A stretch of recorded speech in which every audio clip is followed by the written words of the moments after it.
However many times I come to this show, I will never get bored of that view. I think it's absolutely stunning. It's very special, isn't it? But also, this show is massive. Yeah. And I get home each time and I realise that I've missed something. So I think we need a plan. Okay. I mean, I'm up for a plan, but isn't it quite nice sometimes not to have one? And then you just see what you encounter. There's so much more spontaneous. You know, the vibe of the festival can be soaked up. Okay, I'm going to step in here just to keep the peace, right? So we're going to do a little bit of soaking up of the atmosphere. Yeah. And lots of marching around, making sure we see everything. You know what I love Because about there's masses. I love the fact you're just always diplomatic. At least we'll miss less if we do it that way, I think. This is true. And welcome to Gardener's World from Hampton Court Palace Garden Festival. Just how big is this festival, though? Over 30 acres. Really? Yeah. There are 13 show gardens this year and more than 100 exhibitors, you know, nurserymen and women who just know everything about plants. It's going to be fantastic. And roses. I knew you weren't going to forget the roses. See, not only are you diplomatic, you're also... Yes, a fanatic. Yeah. So, here's a little taste as to what makes this flower show so special and what we're about to enjoy in the next hour. Hampton Court Palace, a royal setting for the summer celebration of gardening, featuring this season's hottest plants, colours and design, held in the majestic Deer Park.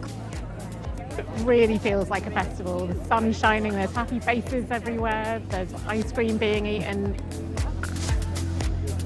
Across the site, gardens are set to impress, giving everything from stylish outdoor vibes to natural havens.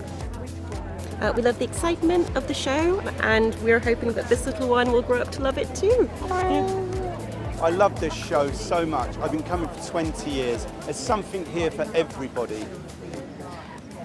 We'll be meeting one of the designers who's added a wild twist to their garden in the hope of encouraging some very charming guests.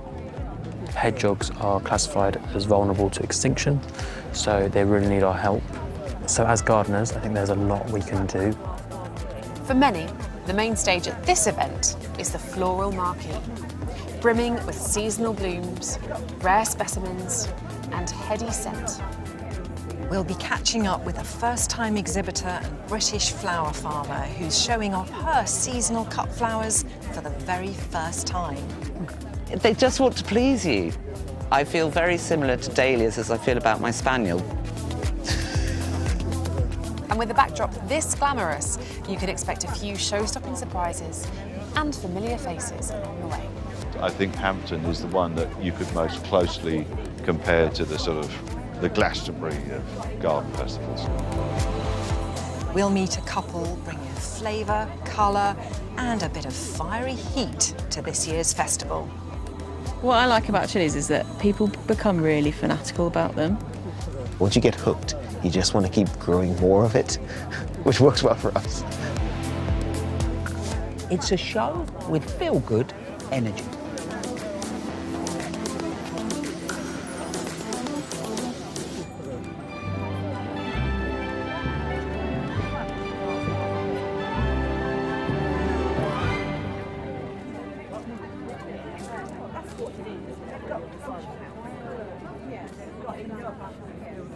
Right, I'm too excited. I can't wait any longer. I'm going to see roses. And I'll see you Sounds later. lovely. Enjoy. Enjoy.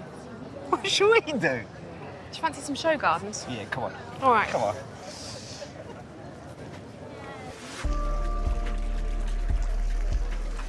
This is a pretty lovely show garden to be standing in, isn't it? If I had to use one word to describe this, I would say elegant. I think that's a very good word, actually. Yeah. I'd say romantic as well. Yeah. This water, on a day like this, you just want to get in it. And the sound of it's obviously quite a dramatic element of this garden as well, Yeah. isn't it? It is, if you close your eyes. Yeah. Sound, but then every now and then you get a waft of that traveller's banner. Yeah, in this hot weather, it's really oozing its fragrance, So isn't it? ticking all the senses, you know. Yeah, massively. I mean, the planting is very exquisite, but it's like, you know, really minimal palette, limited, so you've got kind of whites, purples and blues. And I like the way the shapes are quite striking in the actual plants. You've got these spires of the veronicastrum and the salvia, and then lots of umbels playing against it. For me as well, I really love the materials. I just think they set the tone. And sometimes when you use light surfaces on a day like this, the light bounces. Yeah, I agree. But actually it's soaking it up, and that adds to that, as you described, romantic feel.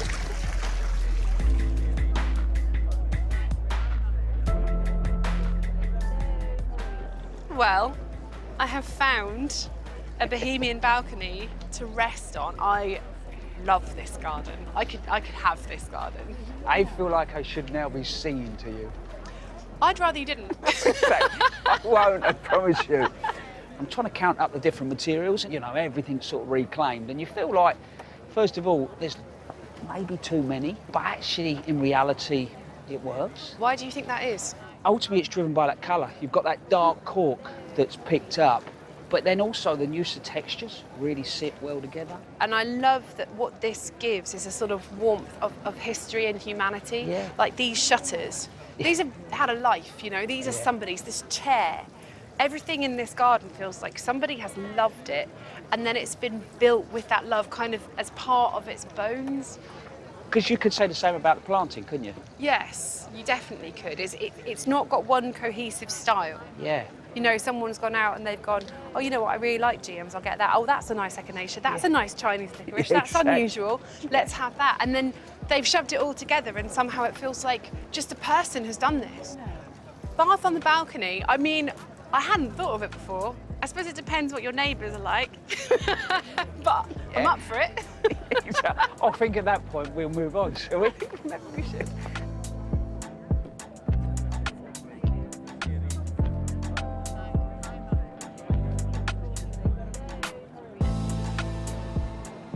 What do you think? This is nice. This is right up your street, but I love the wall. It's called a jolly wall, that idea of you're being wrapped. It creates this amazing atmosphere in here. It's like a modern iteration of a walled garden.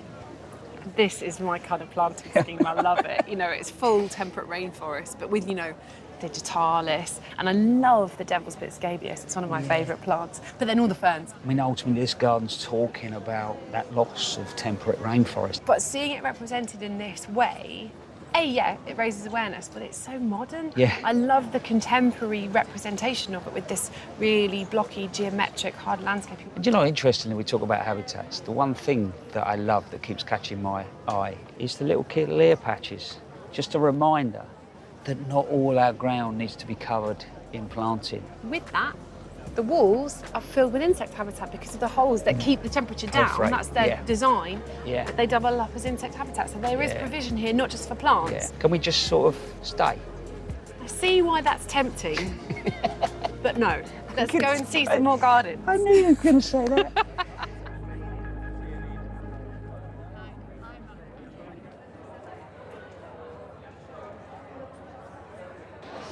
Ah, now this is a real treat for me because July at Hampton Court means roses, and it's so beautiful being surrounded by all this fragrance and colour. But there's a new rose this year that I've come to take a closer look at. This is Linda Lee. Really beautiful shrub rose, fairly compact, so it's good in a pot, but also would look good towards the front part of a border. And I love that dark green, really healthy looking foliage.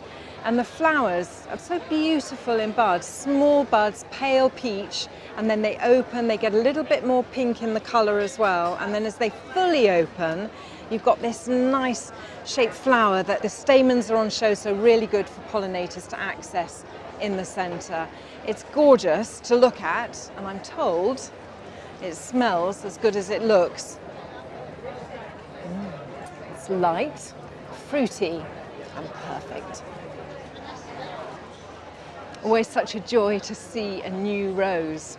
Now, over in the floral marquee, a British flower grower is making their debut here at Hampton Court, and we went and visited them a few days ago to see how they were getting on with their preparations for the show.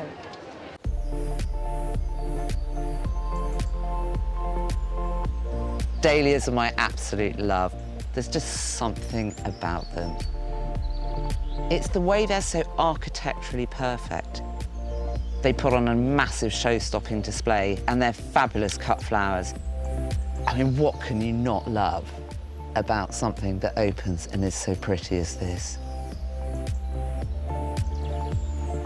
I'm Rachel Golding-Barrett, and I'm the owner of the Tetbury Flower Company, and we are a flower farm and nursery in the South Cotswolds. We're a relatively new flower farm. This is only our third commercial season.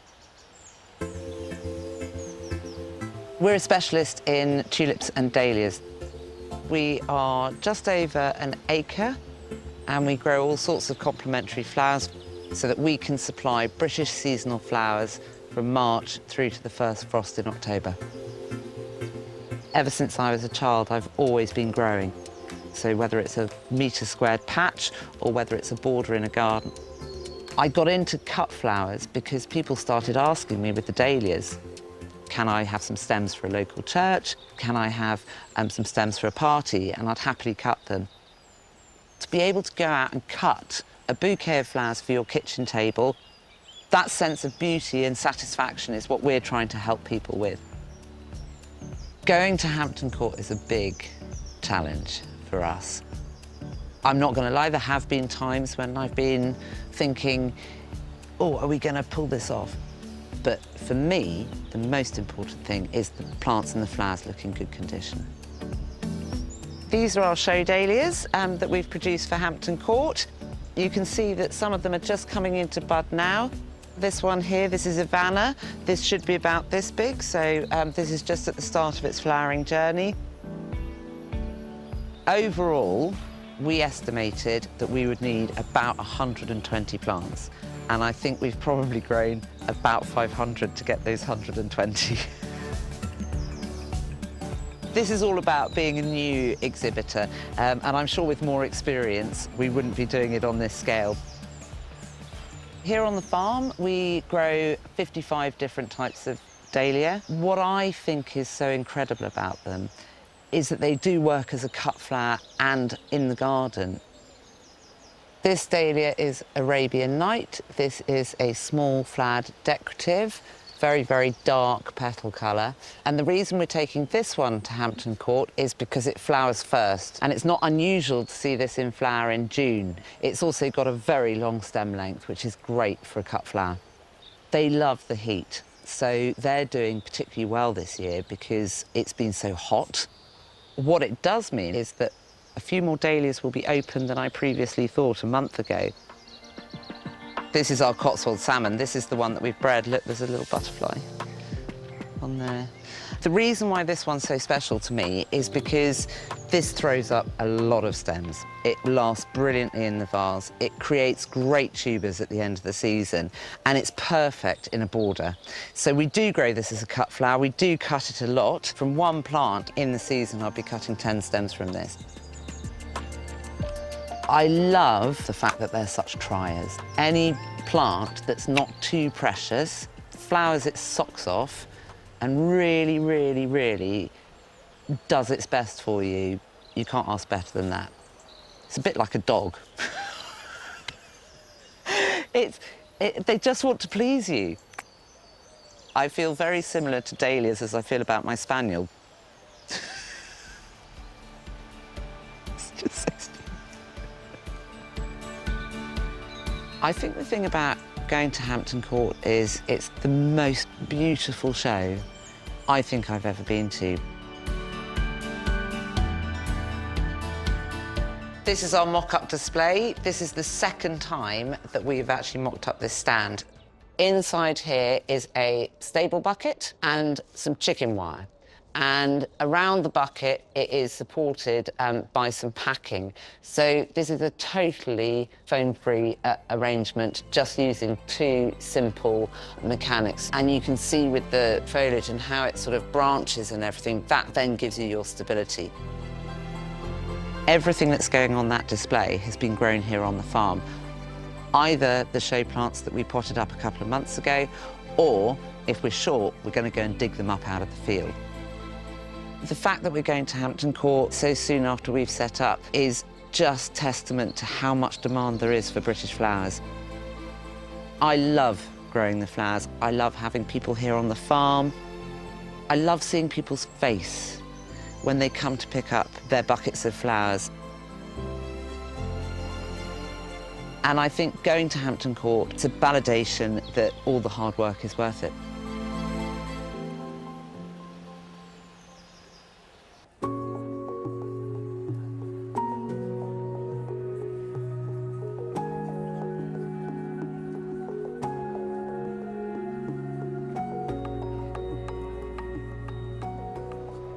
Rachel.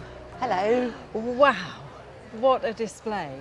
I'd love some really good tips for cutting dahlias. So when should we be doing it and how? What you want to be doing is looking for 40 centimetres down on your cutting grade dahlias and cutting just above a leaf node, and then that will spur the plant to bush out, and before you know it, you've got multiple stems coming off one plant.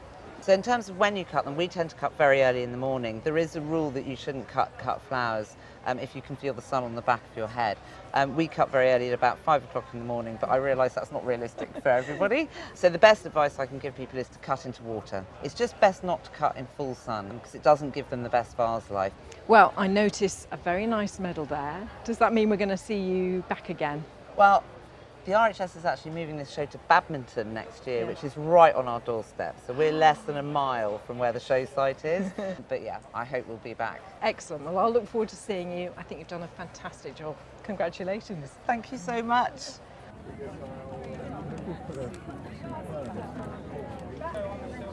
Even after all these years of creating gardens, it still blows my mind the moment you start adding flowers, how quick in wildlife find them. Look in here, sort of hoverflies, and there's bees stomping around. And on that note, there's a young designer who's putting a wild twist onto his pocket garden border, hopefully to attract a very special guest, although that guest is vulnerable to extinction.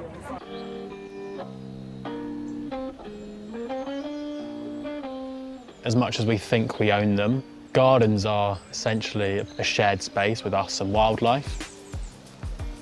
I love seeing all the birds, all the insects pollinating and feeding off these flowers here. It's such a hopeful, joyous feeling. It just feels right, you know. We should be encouraging as much nature as we can in all parts of our gardens. My name is Henry T. Pope, and I'm a garden designer based in Bristol. I live with my girlfriend just around the corner from here. When I do have a garden of my own, I'd love for it to be similar to the garden I'm creating for Hampton Court, with deep borders, lots of wildflowers, and a water source to help wildlife. I'm a big fan of all wildlife, but the hedgehog's got a special place in my heart. So what I've wanted to do with this design is make a garden which is mainly for hedgehogs. It's heartbreaking to know that the hedgehog numbers are declining in the UK, so I'm really hoping that my garden will help encourage people to help support them. So you can see here we've got quite a deep planting border with lots of perennials which are popping up through this kind of mass of planting. I've also got some log piles to attract insects, and I've got a wonderful hedgehog house made lovingly for me by one of my mum's neighbours, Chris, which is going to be a real feature of the show, and I'm really excited to show off. Seeing hedgehogs in your garden is just such an amazing experience. I think a lot of people go through life living in the UK, in the cities, not realising how close they are. This is my friend Lucy's garden.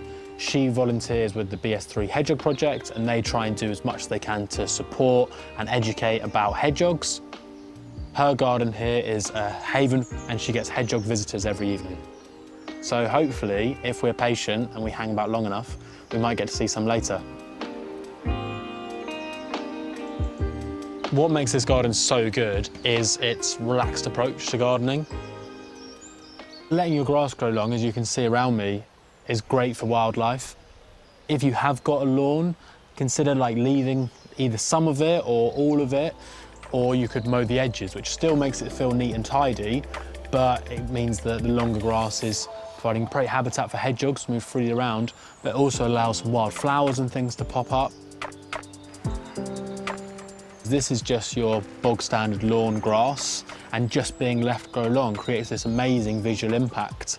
You've got these kind of swaying around, which are beautiful.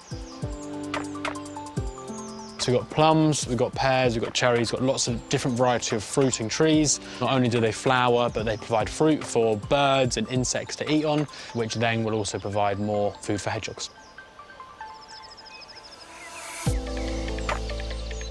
Hedgehogs are omnivores and they can forage up to a mile each night. Hedging is particularly good because it means they can move freely between gardens. It also provides cover and shelter for them. If you don't have any hedges in your garden and you've just got fences, something which you can do is you can put a small hole, maybe in the corners of the fences. Obviously, it's really good to talk to your neighbours firstly about that. You only need 13 by 13 centimetres. This means that the hedgehogs will be able to move freely throughout all the gardens.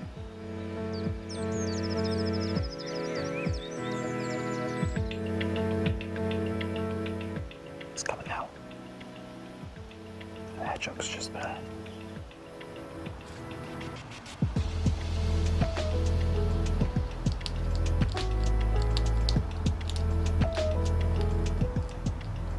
Oh, it's getting even closer.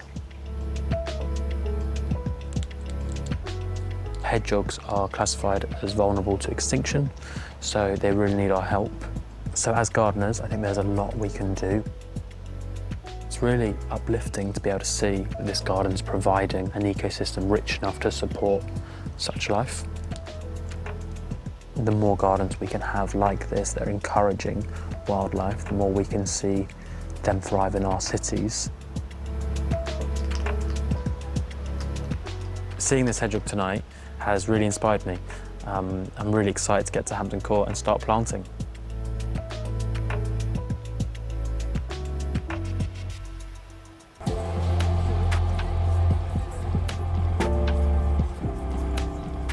Well, Henry, you've done it. This is a garden that's beautiful, full of flowers. I can see that there's insects absolutely everywhere. How have you made this about the hedgehogs? What about this garden would appeal to them? Open pollinator friendly plants are always great to create this ecosystem for hedgehogs, but here I've made sure that we've got a fair few shrubs. So I've used Cornus alba sibirica. This is a deciduous shrub. It means it's going to drop its leaves each year, which is microhabitats for insects, also potential nesting materials for hedgehogs, but also provides cover. So if you've got some shrubs and stuff, having that kind of canopy for them to hide under is ideal. And then alongside the shrubs, I've got a few plants that have kind of like lateral growth. So I've got some of the geraniums. I've got Azure Rush, which is a sister of Roseanne, essentially, and like the Disjampsias, which offer the vertical height, but also that kind of bushy growth that hedgehogs can like snuffle their way through. And what's the best way to maintain a garden when you're thinking about hedgehogs? I mean, the first thing to do is not use any pesticides or herbicides, especially when it comes to like slug pellets or things like that. So obviously, as we know, hedgehogs, gardeners' best friends, eating slugs. Don't want to have any kind of poison in there. There's also water, which is really helpful for any wildlife. This one's just an upturned dustbin lid with Yeah. some stones in it. And so even just using that, all the insects using that all week, the hedgehogs can use that. It's nothing too deep that hedgehogs can fall in, not be able to get out. But yeah, that's a key part of any wildlife garden. But it's your first ever show garden. Yeah, it's been great. I've really enjoyed it and I'm honoured to have a silver gilt medal. Well done.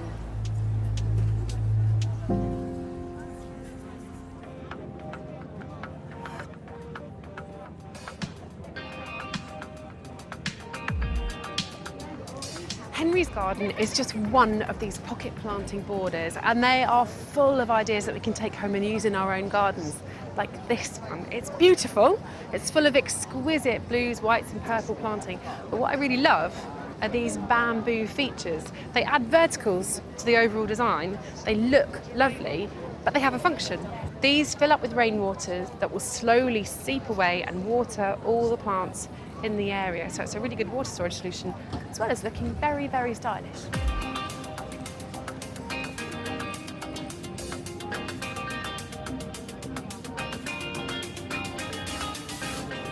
This garden is filled with a sort of burned, umbery, orange palette, which I really like. But it goes very well with the thing I love, which is reclaimed bricks. I have them all through my own garden. I also do pottery, but this is a whole nother step. There's earthenware clay that's been formed into faces and ears on the ends of the bricks and then fired. I just think it's really cool. I love how some of them are looking at each other and some of them are asleep, and you know, there's character with reclaimed things, but these have actual characters, which is rather lovely.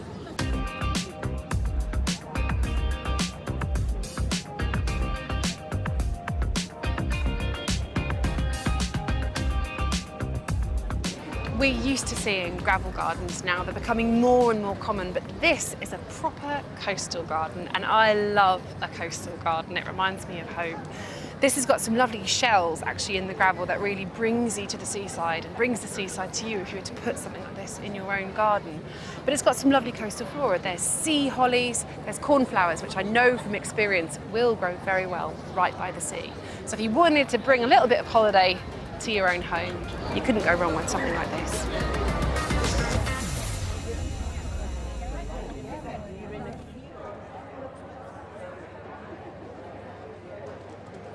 You need to look at that. It's a late flowering allium called Allium Red Mohican, and it starts as that beautiful tight drumstick, and as it ages, it pops at the top and you get that Mohican, and yeah, it stops you in your tracks and you think, yeah, I want to take that home. But what I would say is slow down a minute. Don't just run to the counter and buy that. Look at the plants around it. You've got Rhingium called Yuccifolium, and that's got a smaller head on it, but lovely colour tones. And then at the back there, you've got an Agistat, which is called Blackadder. And then the grasses coming up through. That scene is perfection. So really, what's making that allium star is 3 other plants. So if you're looking, look at the group, not just that individual. But although yes, I go home with a boot full of plants when I come to this show, it's also a wonderful place for me just to catch up with friends and growers that I have known for years. Now, I'm off to see Rob and Rosie Hardy, who for me are celebrating something rather special. I cannot believe you have been coming to this show, creating these beautiful displays for 35 years, is that right? It is, and I can't believe it either. I have no idea where that time has gone. So, whose idea was the first one when you had that conversation? I knew you were going to do that. At that time, what was the nursery setup? This. It was at the back of our garden. We had a little semi-detached with one of those really long, 180-yard long gardens, and it was just covered in pots. That was it. We did our first 2 Hampton courts from that back garden. So that was 2 years in, that was 92? 1992, yeah. Second display, yeah. And that was the... That's the gold medal. Yeah. So that was your first gold medal here? Yeah. What has changed for you as far as sort of plants, how you view this show, you know, what we plant in our gardens? You know, I've always said you've got to plant for the situation that you've got in your garden, and I've always been that, you know, right plant, right place. Yeah.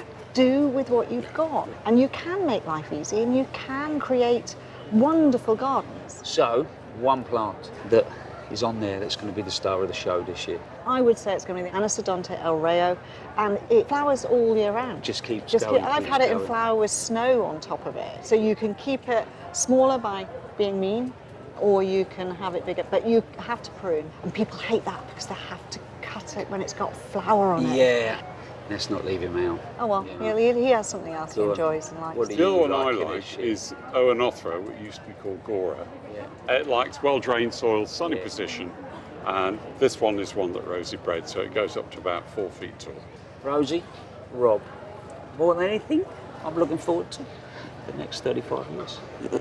I don't know. I'll be pushing up daisies. You won't. You won't. You'll still be here doing it. You will. It would be nice, I must admit. I do love being at the shows. And meeting all the people coming through are looking for plants to put into their gardens. Brilliant.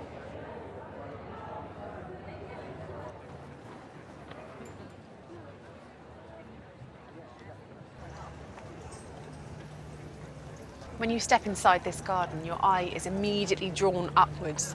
And it's a very good reminder that for many of us, our fences and walls take up a huge portion of the view, up to a third in some cases. So it's a great idea to use those spaces as part of our planting schemes. And that's what this garden does. Now, there is an effect called urban heat islands. And that's the idea that in our urban spaces, towns and cities, the temperature is a lot higher. That's partly because there's less wind to cool things down, but also when the sun bakes stone and concrete, it really warms up, and that heat is retained, especially at night time. So at night time, it can be up to 7 degrees warmer in a city than it would be in the countryside. But if you add plants, that effect is really reduced. Now, this green wall is planted in containers, and it has to cope with a lot of shade when it's vertical. So things like Muehlenbeckia, ferns, Hackenichloas and ivy are all very able to do that. But what I love about this is there's some really interesting additional species. So things like Fatsias, acers and lovely Sephoras that will all grow out to be quite big shrubs or even small trees and reach out just like they're growing on a natural cliff face. So in years to come, this will look really beautiful. Irrigation that's going through all the pots and fertilizer every now and again will keep these looking really healthy. But if you'd like something a little bit simpler that doesn't require so much irrigation and feeding, you can stick with classic climbers. Now, these are all Chacalospermum, so they're evergreen, they have lovely flowers, and they're really scented. So as well as keeping things cool and beautiful, the garden will smell fantastic as well.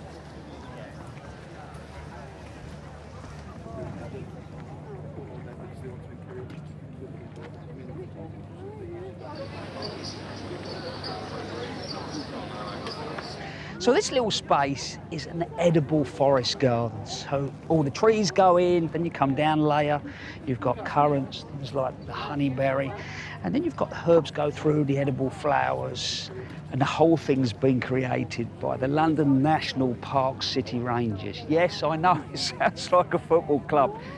In all honesty, I don't know a lot about it, but I do know a lady that does. Hello, Casey. Hello, Adam. You're enjoying the sunshine? I really am. What is a London National Park Ranger?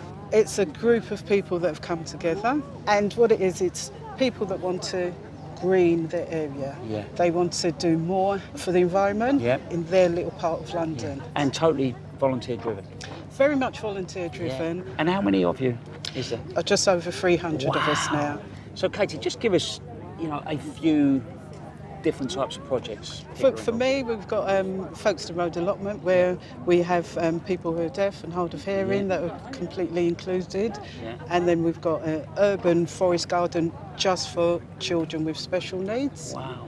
And they have actually made some of the little butterflies that you can see. So when you joined, how have you seen it evolve? We've got a more diverse community being involved. Plants, they're colourful, but they don't see our colour. So they treat us all equally. We treat them well, they treat us better. So, and that's what London's all about, a melting pot. Everyone getting together and living harmoniously. People can come.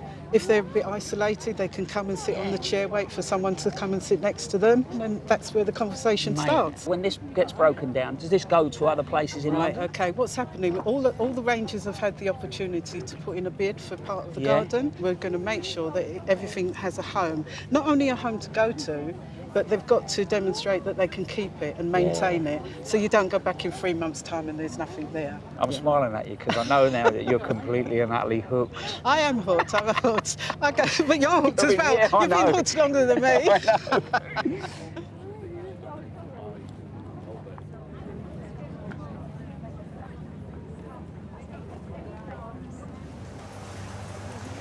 Here in the Floral Marquee, the air is absolutely thick with the most incredible fragrances. There's roses, lilies, jasmines, sweet peas. It's really intoxicating. But I have been pulled here to this slightly different form of smell. This is the unmistakable, fresh, amazing mint. one of my favourite herbs. The ones I particularly am drawn to are the natural forms of mint. So there's this beautiful Atlas mountain, that's from Morocco. And then this one, which I absolutely wouldn't recognise as a mint unless I knew it was, it's called Habeck, and this is from the Middle East. But the one that's really excited me is one that I never even knew existed. A British native mint. This is corn mint. It doesn't quite have the same strong aroma as the others, but it's absolutely beautiful in form and will grow really well in your garden. Of course, mint is one of the best known members of the Lamiaceae family. And this year, the feature border gardens celebrate all the diversity that plants have to offer. I could definitely imagine myself sipping something in this eminently drinkable garden, because many of the plants here are from the Lamiaceae family, chosen specifically for their fragrance and flavour.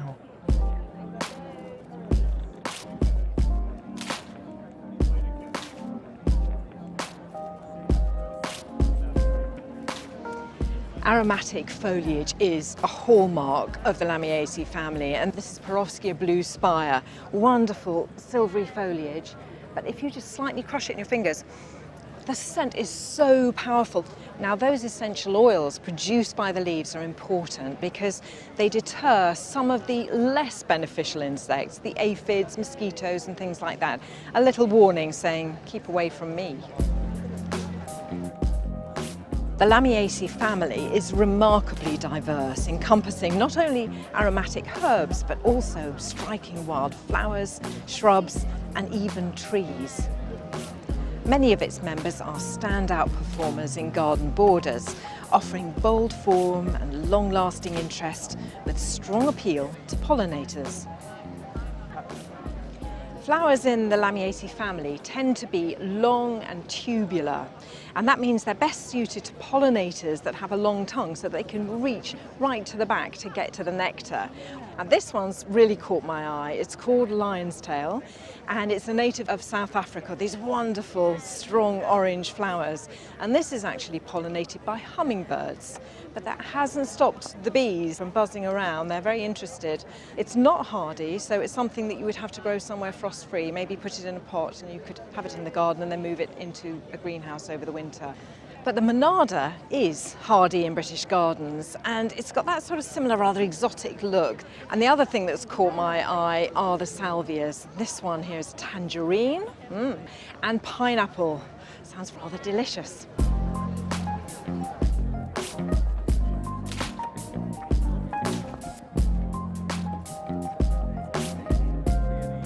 Plants in the Lamiaceae family have long been grown for their medicinal properties. This garden is very much inspired by those medicinal qualities, but it's also a really good lesson, I think, in terms of design, because I love the way that they built some height here. So they're using things like the agastache, and then it comes down a layer. We've got the Salvia caradonna, so you're blending those soft mauves with the dark purples, and then we're going through into the nepetas. So it really works in terms of garden design, but also is a nod to the history of the medicinal properties in these plants.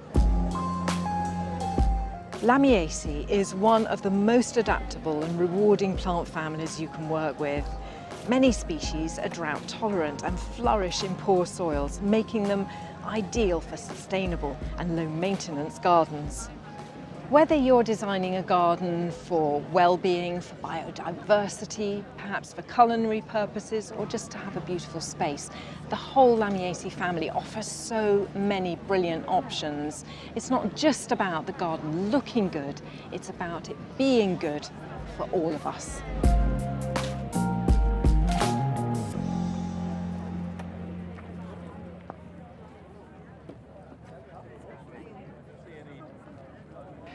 One of the things I love most about Hampton Court is the sheer abundance of all the produce here. There are allotment gardens like this, there are grow your own displays, and there are so many practical tips from all the passionate growers here. A few weeks ago, we caught up with a couple whose love of chillies took them from a chilly north-facing greenhouse in Aberdeen to now growing nearly 100 different kinds in sunny Devon.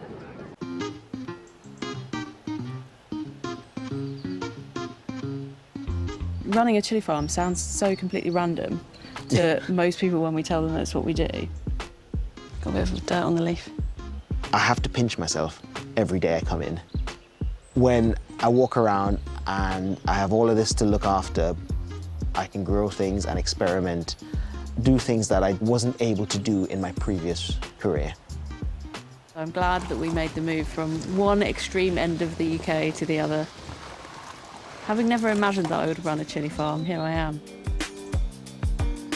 I'm Jenny. And I'm Amrit. And we're a husband and wife team who grow a whole world of chillies down here in South Devon, from the mild and fruity to the mind-blowingly hot. What I like about chillies is that people become really fanatical about them. Once you get hooked, you just want to keep growing more of it, which works well for us. 3 years ago, we took over the site. We've expanded it now so that we've got 8 crop tunnels and 2 nursery tunnels. Overall, there's about 140 different varieties. 3 years ago, we were living in the far northwest of Scotland, in Aberdeenshire. I was working in finance. Amrit was in the energy industry. So our little lean-to greenhouse, that was north-facing, so it was a challenge. But we still managed to grow lots of padrons. I think we didn't buy any padrons, certainly, from the supermarket. This is one that we introduced in our first year of growing at the farm. Anyone who likes a little chilli that packs a lot of heat for a recipe but doesn't have much growing space to do it with, this is definitely a good pick, the cha-cha. It's such a compact little plant. This is about as big as it will get. As you can see, it's so prolific with the fruits. They ripen to orange, so when they start turning colour, it looks kind of like licks of flames coming up from the plant, and you can just keep picking these fruits off, pop them in the freezer and be using them all year. My mum sent us a link to the chilli farm, which was for sale. She said to me, "Don't tell Amrit." So the first thing I did was show Amrit. And it just started snowballing, and here we are. My passion for growing came from growing up in the Caribbean, in Trinidad. My parents, my grandparents, they're all farmers. But growing chilies and vegetables as a hobby in Aberdeen is very different from growing it at scale. Initially, it was like, oh, look at all these chili plants I can play with. It's not exactly like that when you're doing it as a business. Obviously, we took on the planting plan, so we just ran with it. And then it was the second year on, then we started really tweaking how we want to do things. Now that all the friends and family know that Amrit has the chilli farm, every time he turns up, someone's got something to give him. From so-and-so, my neighbour, my friend, has this plant, here's some seeds. And it's always wrapped up in it. Home with tiny bits of tissue with seeds in. Yeah, and then half the time I don't remember what it looks like. So we have to grow it on and take pictures and try and understand what the character of the chili is. One variety is called a Trinidad pimento. So as soon as the word got out that we were growing this chilli a couple of years ago, I think every Trini in the UK was on the email or on the phones to Amrit trying to get hold of it. We could not get it off the plants quick enough, could Yeah, we couldn't. They can't believe the sheer quantity of chili plants we grow here. They're completely amazed by it, because some of the plants we grow are better than the ones they grow back home. Growing chilies in the UK, you have a very short season. You have to start sowing your seeds January, February, March to be able to harvest some of the super hot varieties September on to sort of October, November when it gets really cold. It needs that long, protracted summer to get something out of it. This one is called a Hungarian hot wax. It's a very mild chili. These plants are fantastic for growing in the UK because you can use the fruits before they're fully ripe. The longer you leave them on the plant, the sweeter they'll get. They'll grow a little bit hotter, but less than half the heat of a jalapeno. The reason why I love these is because I like the chilies that are quite fleshy because I like to stuff them with cream cheese and fried. My idea of heaven.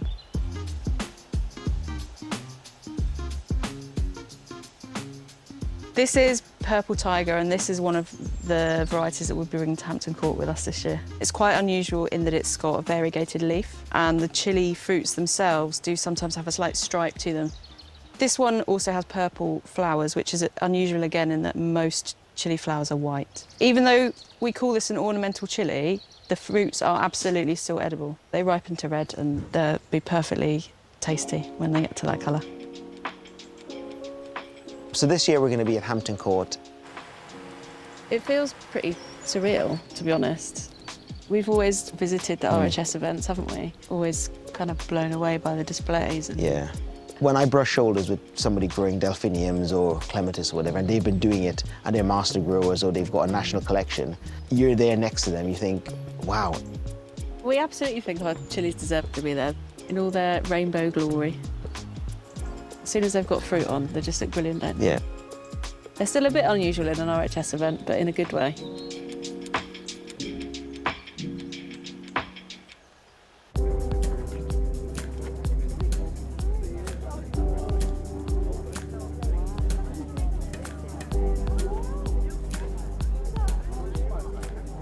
Amrit, that is a fascinating story.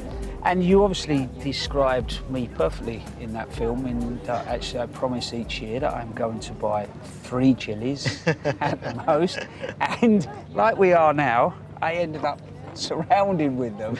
And I don't know what to do with them to get the best out of them. Sure. If you're growing a really, really hot chili, yeah, you would make a chili sauce out of it. That's the natural thing to do. If you want to make something that you can then use more on a daily basis and has a more versatile use, you'd probably grow something like this, Santa Fe Grande. And this is a fantastic chili to pickle. Yeah. Because it has a nice thick wall to it. You can put it into a brine and it just takes naturally to that. It works really well. And then you can then put that into a sandwich. So how would you go a little bit further? How would you pickle it? So it depends what kind of flavor profile you want from the chili. If you want something sweeter, you'd let the chili ripen on the plant a bit more, let the sugars develop a bit more. If you wanted something which is a bit more, dare I say, grassy, that green flavor you get from a green pepper, you'd pick it at any stage that you particularly wanted, and then you slice it up, you make up a brine, and the brine doesn't have to be very complicated. It can be water, sugar, a bit of aromatic, so some peppercorns, a bay leaf, a bit of clove. And how long would that last in a jar? It could last many, many months. It never lasts that long in the fridge. No, exactly. So when it comes to something like that Santa Fe, what's that final flavour really like? Well, I've got a jar right here that we can try. Go on. I promise I'm not going to... You're not going to stitch me up? No, no, no. Okay. And I'll try one just to prove that I'm not poisoning you. That's really good. Nice crunch. But sweet. Yeah. And then that wall starts to come. But it's not blowing your head off. No. And you taste the chili. And then it stays around. Yeah. It's a perfect chili for, you know, pickling and doing that sort of thing. That's awesome. Yeah. Thank you for that, because I'm now going home with some idea as what I'm going to do with my 14 different chilies. Brilliant, mate. Thank you. Fantastic.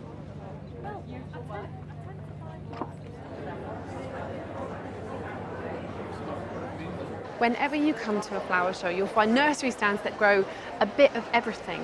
But there are always some that have chosen to focus on one particular group of plants. And here, the plant heritage stands give those specialist growers a place where they can showcase their chosen plant, and we can all find out why they love them so much. And there's one particular stand that's really caught my eye. These little rays of sunshine are Santolina, otherwise known as cotton lavender.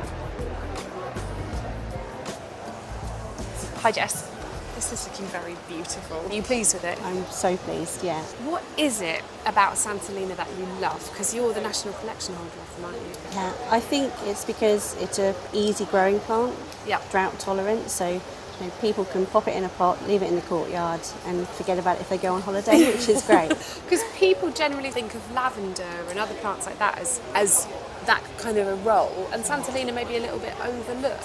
Yeah. Why do you think that is? A lot of people have made comments the last couple of days that they always thought it was that really intense yellow, but they come in different shades from really bright yellow to creams as well. I love yellow, but I think it's fallen out of favour a little bit in terms of fashion. I think people will hopefully rethink it. A lot of people are having trouble with their box hedging at the moment, and this would be a great alternative to put in. Even if it's trimmed really tightly, if there's no flowers on it at all, it's evergreen, so it's great through the winter. And when and how do you cut them to keep that neat shape? Best to give it a really nice trim back early spring. Okay. So once the frost is lifted, give it a nice hard cut back so it gets that structure for the year, and then again after flowering just to keep the shape. How many have you got in your collection? We've got 17 here today. Do you have any particular favourite ones? Lemon fizz always turns people's heads, I think. For smell-wise, insulari, which is more of a rare one, but small ness, that's a real tight, compact one. So a lot of people that don't have a lot of space, that's a great one to put in, right at the front of a border. And I presume they like a sunny, quite dry position. Intense heat is best, because obviously Mediterranean based, and don't have wet feet through the winter. They'll have loved it here this week then. Oh yes, very, very warm. Well, really well done. This is your first ever display, isn't it? It is, yeah, my first exhibit at Hampton. Well, hopefully we'll see you many, many more times. Thank you.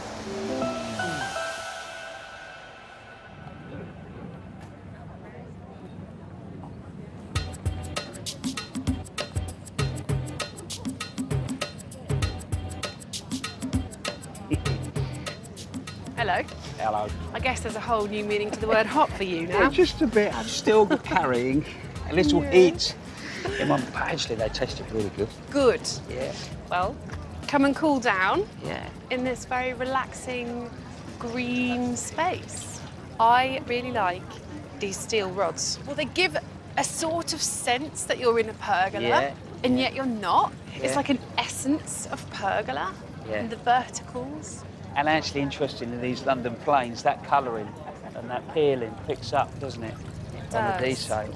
And I really like that that creates sort of like an essence of roof here as well, with these really heavily pruned Yeah, it makes trees. you feel comfortable. Yeah, it's a Yeah. canopy, but it's not. It's like a ghost Yeah, of a yeah, pergola yeah. with a roof. You know, I like that. And you've got this sort of reflective surface where you more or less want to... You can see Check, the... check if you've got seeds in your teeth.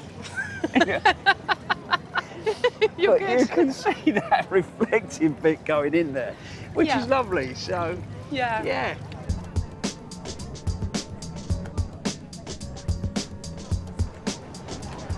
Well, there we go. This is a wild space. What do you think? I love it, actually. It feels like end of the day, end of the garden, chill. I agree, and a celebration of compost, I which know. in a show garden is a rare thing.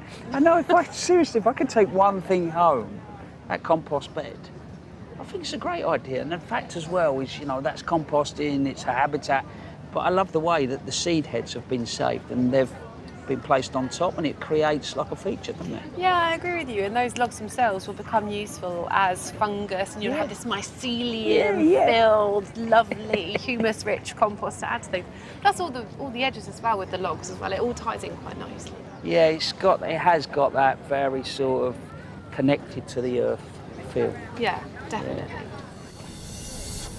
The symbiotic relationship between wildlife and gardening is captured beautifully in the RSPB and the RHS Swift Garden, designed to raise awareness of the plight of this incredible bird.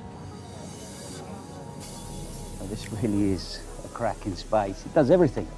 Plantings in layers, provides lots of different habitats, which means there's homes and food for so much in here. If I was gonna say to do one thing in my garden, just to encourage more birds, it would be don't cut the herbaceous perennials back. Leave them for the winter. And I know not everybody's convinced. So, middle of the winter, it's Sunday morning. I go downstairs, I've got the dog, the cat, and a cup of coffee. I'm looking out of the window, and all of a sudden there was this flurry. And for the next 20 minutes, I watched a flock of finches come in and literally pillage all the tiny little seed heads in the herbs in the front garden. So there you go. If I was going to say one thing, let's not be quite so tidy in our garden. One famous face supporting the Swifts is none other than comedian and musician Bill Bailey. Hello there. Hello, Bill. How are you, boy? Adam, very nice to see you. And you, sir. So, man of many talents, as we know. Tell us about Bill the gardener. Well, the thing is for me, the garden's a bit of a sanctuary, Yeah. you know, because I'm away a lot. You know, I come home and I just want something where I can go out and just relax. I love this sort of scenario, which is quite wild. I like to have a little bit of a wild area in the garden where you attract butterflies and bees. When did bird watching, being interested in birds, come to your life? Well, I think really it started when I was a kid. Yeah. My mum and dad and my grandparents, Yeah. me, the whole Bailey family, the entourage, we would go out to a bird sanctuary or a bird reserve, and that was a typical day out. Yeah. And I think my mum, more than anyone, she had this sort of desire for me to foster this love of nature. Yeah. And I remember her saying to me, I just want you to love nature. That was a mantra that she repeated over and again. And it's had this effect on me throughout my entire life. There's nothing more pleasurable than when you're touring, when you've got a day off, to just take a pair of bins and just head off and into somewhere, some part of the countryside, wherever you are, and just take a moment. Yeah. But now you have got that voice, and you want to use that ultimately to talk about the swift. Yeah, exactly. And the swift, well, it's an iconic bird of the British summer, and it seems extraordinary, doesn't it, that the numbers have declined so dramatically in the last 30 years. I think nearly something like 70% down since 1995, which is shocking, really. So I think anything that we can do to encourage the numbers back up is a good thing. I think also I love about swifts as well is the slightly sort of generational thing in, you know, if they build a home, they pass it on. Yes. Which is beautiful, isn't it? Yeah, that's right. Exactly, like a swift box or one of these swift bricks here can provide a home for, you know, multiple generations of swifts or other nesting birds. And that is just a simple thing like that can have this extra consequence. Well, mate, honestly, for you to talk about the swift, I think it's massively helpful for not only the birds but us as gardeners. So thank you, my friend. No, you're very welcome. Hampton Court! How are we? Good. Oh, very good. What is sort of going to stay with you from today? I mean, there's loads. The show gardens are full of ideas, but I really like coming here to buy plants because it's the height of the flower season, isn't it? So going around all the stalls out there and choosing some additional flowers, which is kind of new for me because usually I'm about the veg. So it's quite nice to embrace this floral side. It's very hard to resist. I know. Because I have to say that I also succumbed. Right. I've just been visiting a wonderful cut flower grower and I may have come away with a dahlia. What's a dahlia? Exactly. You don't even notice it. You can never have enough dahlias, can you? What about you? I think I've had a lovely conversation about chillies. Because I'm definitely the person that starts with 2 or 3, then goes to another show, comes home with 2 more, 5 more, 6 more, walks to the greenhouse when all the chillies are becoming ripe and going, why did I buy so many chillies? Have you bought more? Yeah. Of course he has. Yes. Well, unfortunately, that's it from us, from the RHS Hampton Court Palace Garden Festival. But the show is open until Sunday, and I really recommend that you come along if you can. And I'm sad to say we won't be here next week because of Wimbledon. But the following week, we will be RHS Flower Show, Wentworth Woodhouse. It's a new, stunning location for our last flower show of the season, so hopefully we'll see you there. In the meantime, look after yourselves. Bye-bye. Bye-bye.